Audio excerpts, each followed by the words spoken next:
الرحمن الرحیم. د پښتو ژورنال قدرمنو کتونکو، نن یو ځل بیا تاسو ته د پښتو درس وړاندې کوم. په تیر درس کې مې یوه تېروتنه قصداً کړې وه. ما غوښتل چې تاسو وګورم چې تاسو زما درسونه ګورئ او که نه په خواشینۍ سره چې چا نه وه کتلي او یا یې تېروتنه نه ده موندلې. نو تېروتنه کې مې دوه تورې عین او غین نه و درته لیکلي قصداً. ما چې تاسو یې ګورئ که نه. نن مې پښتو الفبا د پښتو توري یا الفبا مې بشپړ درته لیکلي دي. زما سره شمله هم مرسته کوي، شمله هم غواړي چې پښتو زده کړي. نو تاسو دا بیا د سهار نه وایم. دا داسې لیکل کېږي: الف ماد، ب پ ت ټ س جیم چ ه خ څ ځ دال ډال زال ر ړ ز ژ غ سین شین خین صاد ضاد ط ظ عین غین ف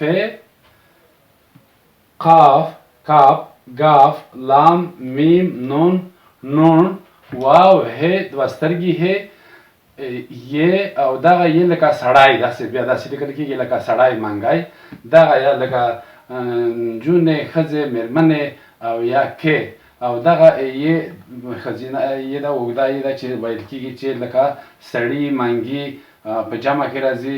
او دغه ښځینه یې ده چې د ټولو ښځینه نومونو په آخر کې راځي لکه اوږۍ تورپیکۍ سپوږمۍ دغه نومونو کې راځي. دا لکۍ لري، داسې لکۍ لري. او بله یې امریه یې ده چې امر ورباندې یې ده چې امر ورباندې ورکول کېږي لکه وخورئ وچښئ واغوندئ غلي شئ لاړ شئ راشئ. دغه یې د حمزه سره لیکله کېږي. دا و د پښتو الفبا توري په لنډ ډول. شاملې ته یې اوس ووایه بچیه راشه ما پسې ووایه راځه ووایه دلته راشه ورته وایه الف ورته نشان ورته ښایي الف ماد ب پ ت دوه ټکي لري، پ لاندې درې ټکي لري، ب دلته یو ټکی لري او دغه کوم دی ټ دوه ټکي لاندې غړوند دی، س جیم چ ه خ څ ځ دال ډال زال ر ړ ز ژ غ سین شین خین صاد ضاد ط ظ عین غین ف قاف کاف گاف لام میم نون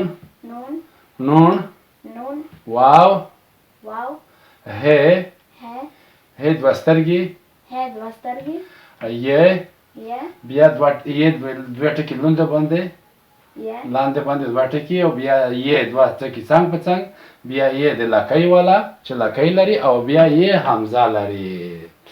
ډېره مننه، خدای دې وکړي چې دغه مو زده کړي وي.